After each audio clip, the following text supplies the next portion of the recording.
don't work, and there are plenty of trials that show that. If you flip through my handout, the comparisons, not only is it not helpful, but it can be harmful, lots of germs on the masks. Kids can't wear them properly. They just can't. Even in a medical setting, most medical professionals do not put them on correctly. The CO2 levels go down in people who are wearing masks for prolonged periods of time. But you guys have already made that decision. I don't want to beat that to death. Everybody else is talking about that tonight. So you can read through that on your own. I also very much appreciate that you're not mandating the vaccine for our children. I really appreciate that, and I really hope that that continues to be the way that it is. I've included several pages in here of the vaccine adverse events, who actually recommended that kids not be vaccinated right now, and then they reneged on it and said, oh, you can do Pfizer. But yet 99% of the adverse reactions that have happened in children between the ages of 12 and 17 have been with the Pfizer vaccine.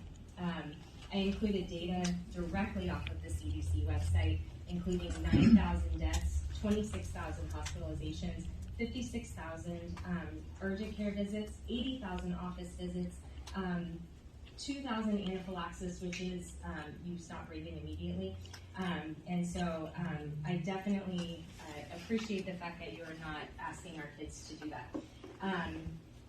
I have been treating COVID since the beginning, and I know that there is zero reason to be afraid of COVID. Have people died from it? Yes, they have. And they've died because people have been mistreating COVID. It has extremely effective prevention and treatment options, which I have also included in there. And I think that if you understand that COVID isn't an automatic death sentence, suddenly you don't have to live in fear. You don't have to be holding on to the vaccine as your savior, because it's not. The other thing that I wanted to address with you guys tonight, and no one has actually touched on this yet, is I guess you touched on it just briefly, but discrimination. They did, I believe I read something last night that unvaccinated high schoolers would not have to quarantine, where unvaccinated would have to quarantine in the TSC school district.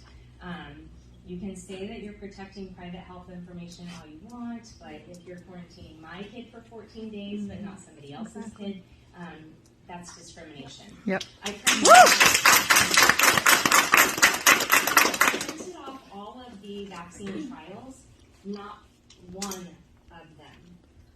of them had an endpoint discussing transmissibility. Not one. It has not been studied. You can get the vaccine and still transmit COVID. Yes. So yep. There's no reason that we should be treating our children who are vaccinated different than our children who are unvaccinated.